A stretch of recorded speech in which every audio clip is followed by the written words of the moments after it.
it's Coach Peggylynn. Today I am talking about self-sabotage. Self-sabotage gets such a bad rap, but did you know that the self-sabotaging activities is actually solving a problem for us?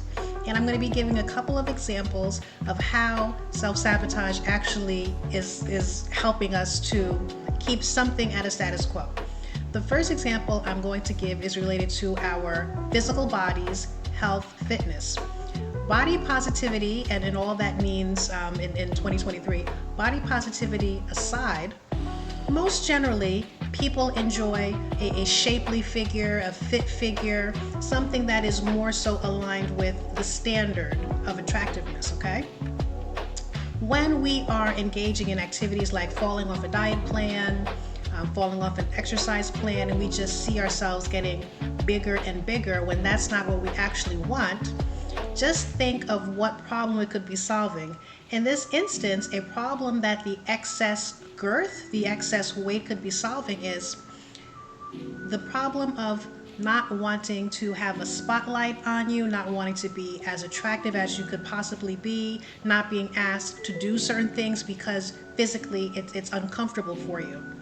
In the case of health fitness, quiet as is kept, there is a notion that our bodies are actually meant to heal themselves. There are things that we could be doing to stave off different disease processes, eliminate different disease processes, but a benefit to maintaining a particular illness could be the attention that it garners. Again, not being asked to do things because you have that label as, I'm sick, I can't.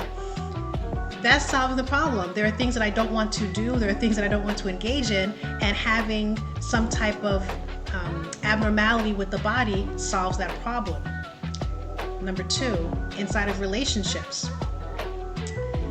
A lot of times we hear a lot of talk about a good man is hard to find, a good woman is hard to find, or you find yourself in relationships but the relationships simply don't pan out because something happens. Inevitably something happens, and the something is you're the common denominator in all of these relationships. But the sabotage that can happen, whether it's covert, something that you're not even aware of, is something that you're doing, a way of being that you're not really aware of, it could be that the sabotage that's happening behind the curtain, underneath the surface level, has to do with feelings of inadequacy, feelings of not being good enough, the fear of having this thing and losing it. So the self-sabotage can be picking the fights, overspending, stepping out of the relationship. Those are things that typically lead to the end of a relationship.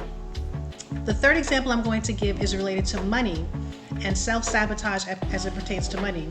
And one might think, wow, who wouldn't want to have, boatloads of money? I am going to give a little example of a story I heard about a lady who was at, the top of her game in one of these corporate companies. And what was happening behind the curtain was family members who always had their hand out. And it became so stressful to this lady because she couldn't say no. She couldn't say no. So the way to solve the problem, unbeknownst to her on a conscious level, was to begin to engage in activities that would make it so she was no longer able to maintain this position.